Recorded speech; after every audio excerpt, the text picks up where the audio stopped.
부자의 언어. 어떻게 살아야 부자가 되는지 묻는 아들에게. 바치는 글. 마이크에게. 네가 없었다면 이 일을 끝마치기는커녕 시작이나 할 수 있었을지 모르겠구나.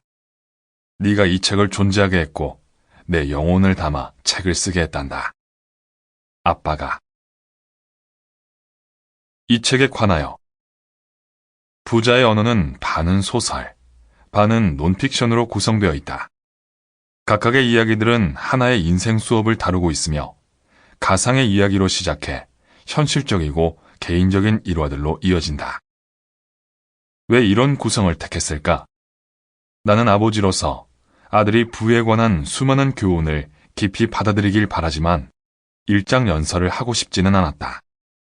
그래서 우화로 부의 철학을 풀어냈다.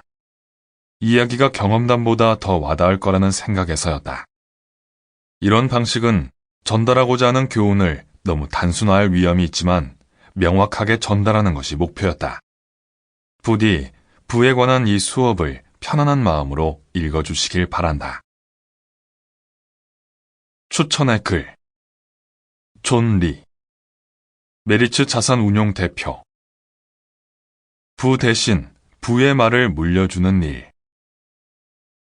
우리는 모두 삶이라는 정원을 가꾸며 살아간다. 그 정원에서 무엇이 피어날지는 뿌린 씨앗과 들인 정성에 따라 달라질 일이다. 이 책의 첫 장을 넘기면서부터 마지막 장에 이를 때까지 한 남자가 가꾼 정원을 함께 거니는 기분이었다. 그는 때로는 다정하게, 때로는 진지하게 부에 관한 이야기를 들려준다. 아들에게 물려주고 싶은 말들을 써내려간 이 책은 진정한 부를 향한 여정을 담고 있다. 부를 추구하고 싶지만 어느 것 하나 명확하지 않다면 이 책을 펼쳐보는 것으로 그 여정의 첫발을 내딛길 권한다. 경제 독립을 가장 잘 이룬 민족은 유대인이다.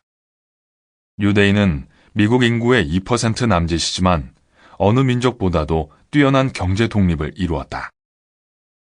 그 이유를 성인식에서 찾을 수 있다. 유대인은 남자아이는 13살, 여자아이는 12살 때 성인식을 치른다. 특이한 점은 성인식 때 아이들이 받는 선물이다. 성인식을 치르는 아이는 3가지 선물을 받는데 성경책, 시계, 그리고 현금이다. 성경책은 쉽게 짐작하듯이 종교적인 이유에서고 시계는 시간의 중요성을 일깨우기 위해서, 마지막으로 현금은 성인식을 치른 아이들이 스스로 경제 독립을 할 수 있도록 돕기 위해서다.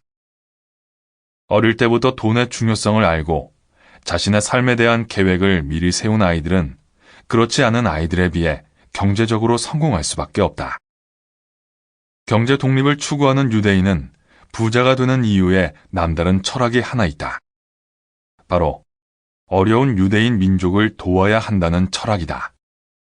나만 잘 먹고 잘 사는 것이 아닌 민족의 부를 도모하기 위해서 어릴 때부터 돈의 중요성과 함께 경제 철학을 심어주는 것이다.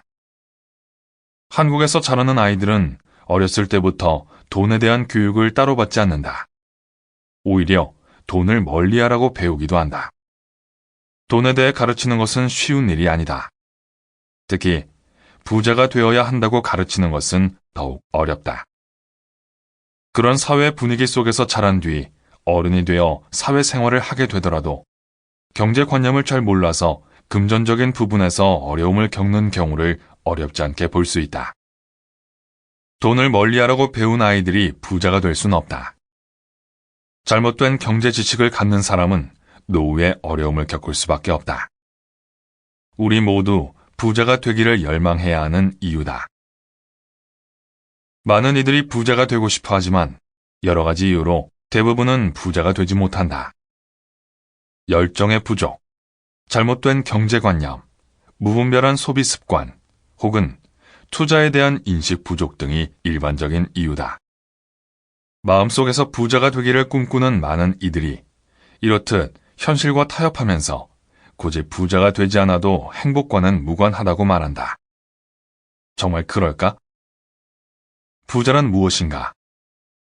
단순히 돈이 많 Sample complete. Ready to continue?